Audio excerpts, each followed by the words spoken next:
नमस्कार. मराठी विश्व विथ कवितामध्ये तुमचे खूप खूप स्वागत आहे. आपण आज कथा ऐकणार आहोत गुरुची आणि शिष्याची.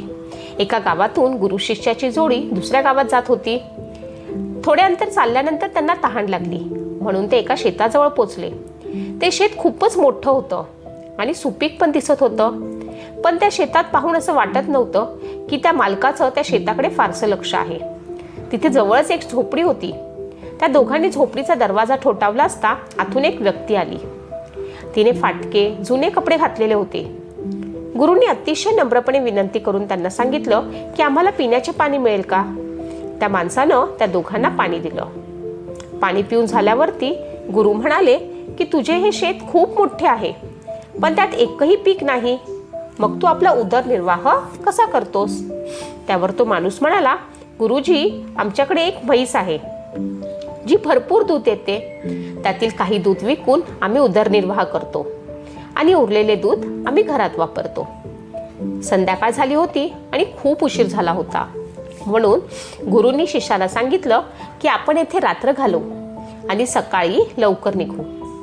गुरुने त्या कुटुंबाकडे तिथेच राहण्याची परवानगी मागितली आणि ते दोघे तिथेच राहिले. मध्यरात्री मात्र गुरूंनी शिष्याला उठवले आणि म्हणाले, चल, आपल्याला भविष्यासाठी यावेळी इथून निघायचे आहे.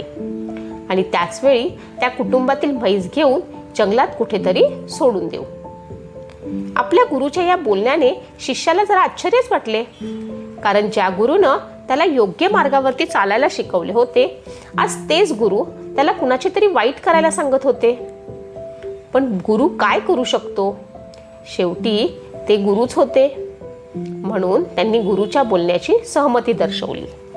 दोघेही त्या माणसाच्या म्हशीला घेऊन जंगलाच्या दिशेने निघाले आणि त्यांनी त्या म्हशीला जंगलात लांब ठिकाणी सोडून दिले जिथून ती म्हैस परतणं कधीच शक्य नव्हतं. या घटनेनंतर शिष्याचे मन अस्वस्थ वाटू लागले.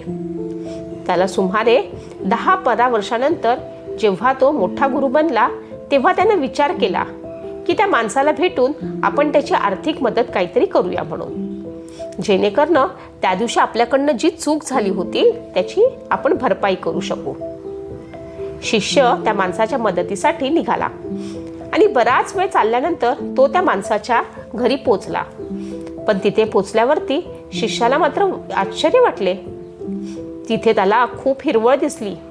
तिथे खूप मोठी मोठी फळझाडं लावलेली होती आणि छान मोठे घर बांधले होते.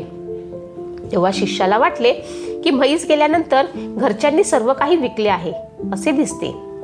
असा विचार करून शिष्य निघून जाऊ लागला.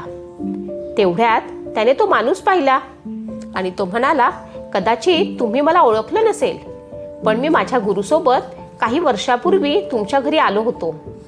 तो माणूस निराशेने म्हणाला, हो, तो दिवस मी कसा विसरू शकतो.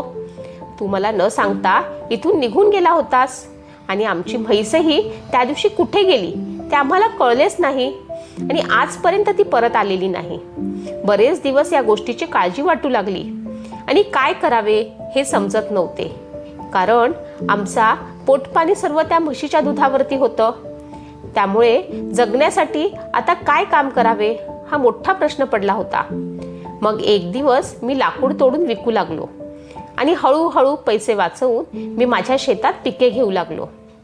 मग मला त्यात थोडा नफा होऊ लागला. त्या नफाने मी फळझाडं लावली, त्यामुळे मला भरपूर नफा मिळू लागला आणि माझे काम चांगले सुरू झाले. सध्या मी जवळच्या गावातील सर्वात मोठा व्यापारी आहे. तो माणूस पुढे म्हणाला, त्या दिवशी माझी म्हैस गेली नसती तर कदाचित आज माझ्यासोबत हे सर्व घडलं नसतं. त्यामुळे इतर कोणाला काम करायचे नव्हते. ती म्हैस निघून गेल्यावरती काहीतरी नवीन करण्याचा विचार डोक्यात आला आणि आज त्याचा परिणाम माझ्यासमोर आहे. हे सर्व ऐकून शिष्य म्हणाला, पण हे सर्व तुला पूर्वीही करता आलं असतं. त्यावरती तो माणूस म्हणाला, हो, मी नक्कीच करू शकलो असतो, पण त्यावेळी माझे काम कोणतेही कष्ट न करता चालू होते आणि हे काम करण्यास मी सक्षम आहे असे मला कधीच वाटत नव्हते. त्यामुळे मी कधीच काहीच वेगळे करण्याचा प्रयत्न केला नाही. पण माझ्याकडे दुसरा पर्याय नसताना मला मात्र आता असं वाटू लागलं की आत्ता मात्र आपल्याला काहीतरी वेगळं काम सुरू करावं लागेल म्हणून, जेणेकरून मी माझ्या कुटुंबाची चांगली काळजी घेऊ शकेन मग मी मनात ठरवलं की आत्ता काहीतरी करायचं आहे आणि जे काही करेन ते पूर्ण मेहनतीने आणि प्रामाणिकपणे करेन. त्याचप्रमाणे मी आज या यशाच्या टप्प्यावरती आहे. जर त्या दिवशी माझी म्हैस केली नसती तर मला मी काय करू शकतो या गोष्टीची जाणीव कधीच झाली नसती. आपल्या आयुष्यामध्ये देखील असे म्हशीसारखे भरपूर अडथळे असतात की जे तुम्हाला चांगलं आयुष्य जगण्यापासून रोखत असतात. जर तुम्हाला देखील असं वाटत असेल की पुढे जाण्याची हिंमत दाखवा आणि जगाला काहीतरी वेगळं करून दाखवा, कारण प्रत्येकात काही ना काहीतरी कौशल्य असतं. प्रत्येकामध्ये कौशल्य हे निश्चितपणे लपलेलं असतं. फक्त आपलं कौशल्य बाहेर आणण्याची गरज असते. ते जेव्हा तुम्ही ओळखाल तेव्हा तुम्हाला यशावर पोचण्यापासून कुणीही अडवू शकणार नाही. कशी वाटली तुम्हाला ही कथा? अशाच नवनवीन कथा ऐकण्यासाठी तुम्ही माझ्या चॅनलला सबस्क्राईब करा. धन्यवाद.